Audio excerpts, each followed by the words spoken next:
నమస్తే.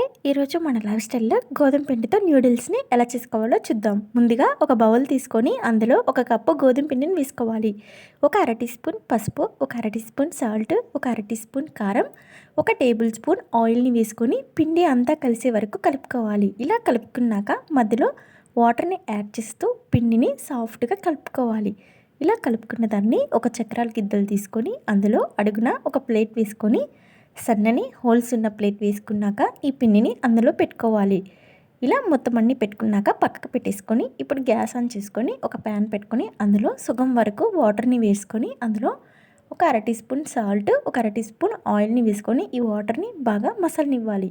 ఇలా మసిలిన తర్వాత మనం ముందుగా ప్రిపేర్ చేసుకున్న ఈ గోధుమ పిండిని ఈ చక్రాల గిద్దల్లో పెట్టుకొని వాటర్లో వత్తుకోవాలి. ఇలా వత్తుకున్నాక ఒక 4-3 నిమిషాలు దీన్ని ఉడికించుకోవాలి.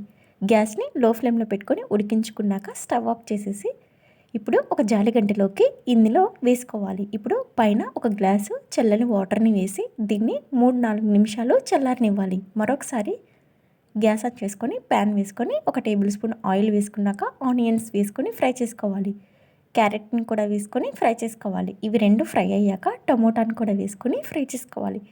ఇలా అన్నీ ఫ్రై అయిన తర్వాత ఒక అర టీ స్పూన్ సాల్ట్, ఒక అర టీ స్పూన్ కారం, ఒక అర టీ స్పూన్ ధనియాల పొడి, ఒక అర టీ స్పూన్ చాట్ మసాలా వేసుకొని బాగా కలుపుకోవాలి. ఇలా కలుపుకున్నాక మనం ముందుగా ఉడికించుకున్న ఈ గోధుమ పిండి నూడిల్స్ని కూడా వేసుకొని బాగా కలుపుకోవాలి. ఇప్పుడు పైన కొత్తిమీరని వేసుకొని మరొకసారి అంతా మిక్స్ చేసేసుకొని స్టవ్ ఆఫ్ చేసేసి ఇది వేరొక ప్లేట్లోకి సర్వ్ చేసుకోవాలి. ఇది మార్నింగ్ బ్రేక్ఫాస్ట్ కానీ ఈవినింగ్ స్నాక్స్ కింద కానీ తీసుకోవచ్చు.